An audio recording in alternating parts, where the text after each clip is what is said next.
Hey everyone, welcome back to the channel. It is a very hot and muggy Sunday afternoon in Omaha, Nebraska, and today we are headed to the Henry Dorley Zoo to look around at some of their indoor exhibits and see some of the animals. Let's go.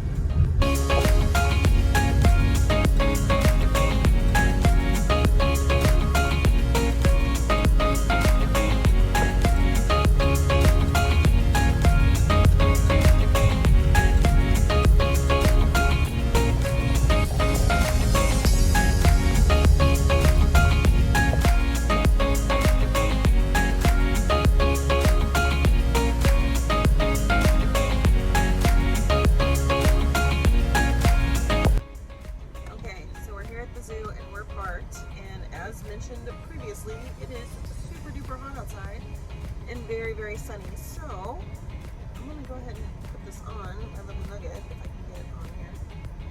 Maybe. Okay. Alright, hat, got my sunglasses, sunscreen, ready.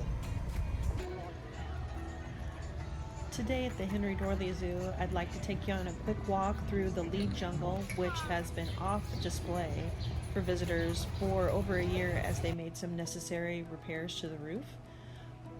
The jungle is split up into two separate trail sections, the canopy trail, which is the exhibits up above, and then the jungle trail, which consists of the exhibits down below. And one thing that I really appreciate about the Henry Dorley Zoo is they've made an attempt to make all of these displays mini ecosystems within themselves, where you'll see several types of land animals, whether that's monkeys or anteaters, and then fish in the water, maybe some otters. They've tried to make it so that the animals really feel truly at home in these habitats, and it's great to watch the animals interact with each other and then with the visitors.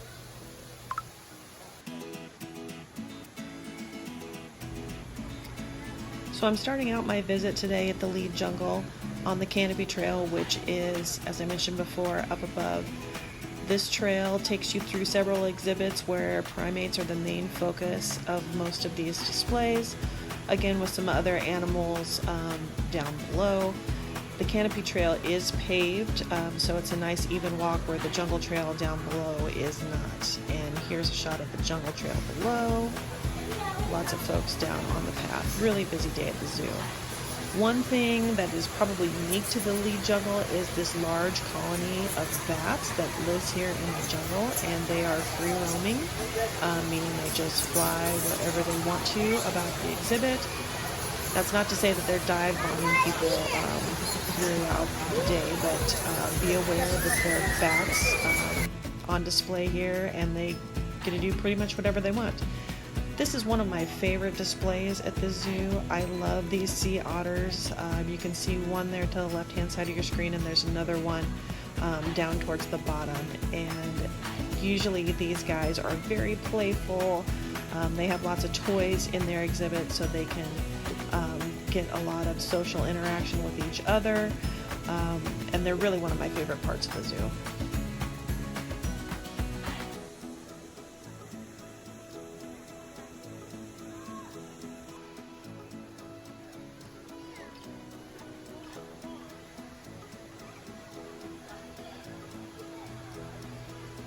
The lead jungle was installed at the Henry Dorley Zoo in 1992 at a cost of approximately $15 million.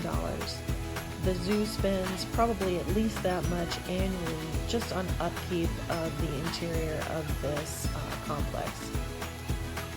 It's home to over 140 species of different animals and birds, and you can tell that the zoo employees work really hard to keep all of the plants and animals happy and healthy within the jungle.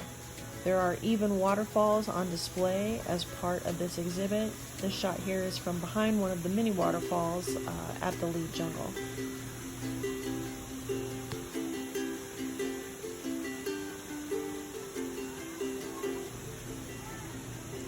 Before we head to our next stop downstairs on the jungle trail, I want to stop by the squirrel monkeys on display as we exit the canopy trail.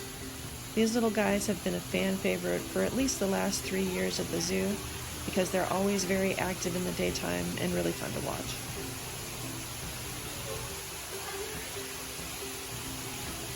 One thing that I really appreciate about the Henry Doorly Zoo is their commitment to educating viewers about the ecosystems they're presenting and the animals that live within them. This display talks about jungles in South America, Asia, and Africa, which are the three different zones within the lead jungle.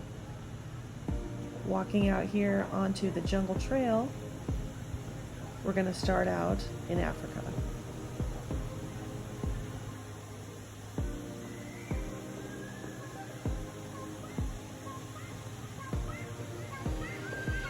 Down here on the canopy trail, you'll see different birds peeking out at you from the foliage. And when you look up towards the sky, you get a sense for how large the canopy is above your head. There are also a lot of great underwater exhibits down here along the jungle trail. And they have turtles and hippopotamus and crocodiles on display.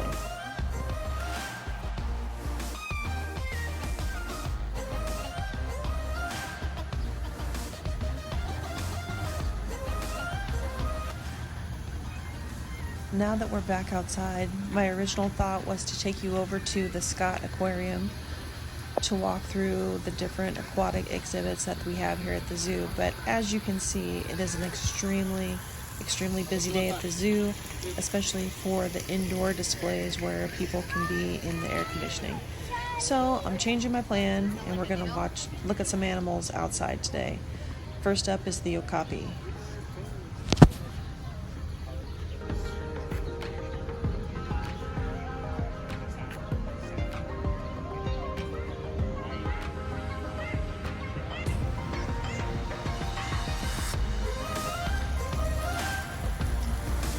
As we continue our journey, I'm going to look back over my shoulder to the Mutual of Omaha Wild Kingdom Pavilion, which is a great education center for the kids. And then we also have the Skyfari, which is an extremely fun way to visit a lot of different exhibits at the zoo and getting a chance to just stop and rest in between. Here we've got another large outdoor display with rhinoceros back there in the background, and then we've got ostrich there laying under the trees in the shade, and some deer over here, and you can see the train depot in the background. Henry Doorly Zoo also has a large herd of giraffes at their zoo, and most of these guys are also hanging out in the shade today too because it's super hot.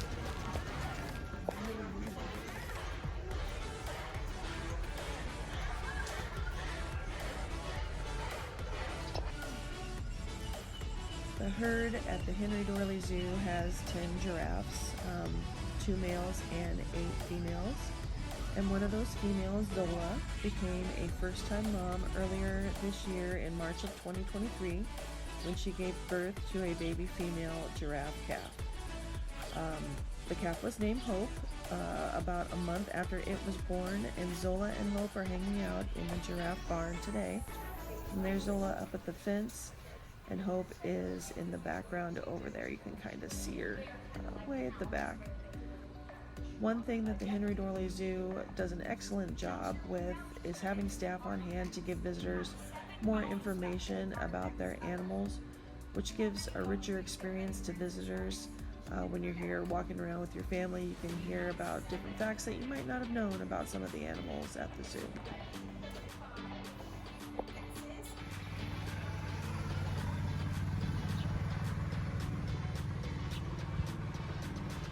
Even though a few giraffes were in the barn today, most of the herd was out in the enclosure. When it's time to go inside for the evening, these giraffes will line up at the gate at one end of the pen, and they'll be able to walk from their large enclosure into the barn. And this guy's already waiting to be let back inside. He must be hot. Right next door to the giraffes is the elephant family quarters. And we've had a baby boom here recently at the Omaha Zoo where we've had several baby calves either born or mothers pregnant. We had 2 calves born in 2022, Eugenia and Sunny. We just had a 3rd calf born this year in March, and his name is Mopani. And you can see him and Mom Lolly to the right in this shot in the foreground of the enclosure. Mopani's laying down, and that's Lolly in the back.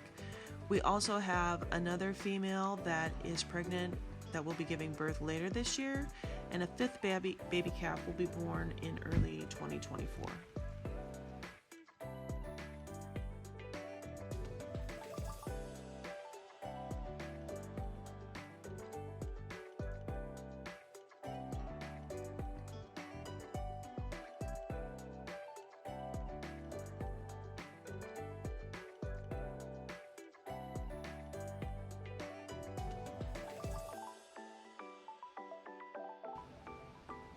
The last stop on our walk today is the Bernice Grewcock Butterfly and Insect Pavilion. As you might guess from the title, one side is butterflies, one side is insects.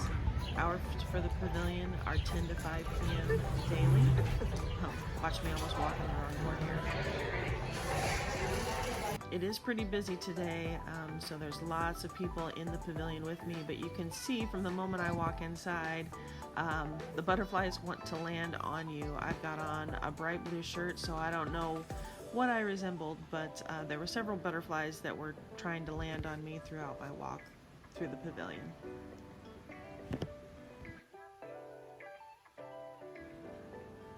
You may not know this, but you should never ever touch a butterfly, even if it lands on you. Doing so can damage its wings and hamper its ability to be able to fly away, which is why it's very important for me not to touch any of these butterflies in the pavilion, even though I really want to.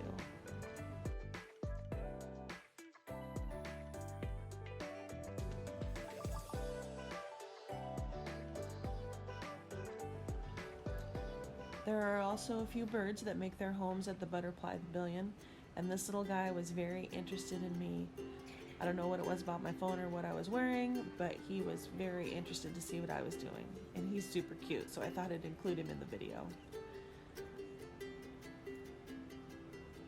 After the Butterfly Pavilion, I was starting to get very hot and tired. It was about 100 degrees, so I decided to call it a day. But I hope you enjoyed this visit to the Henry Dorley Zoo, and sometime in the near future I'll be making a part 2. So we'll catch you guys next time.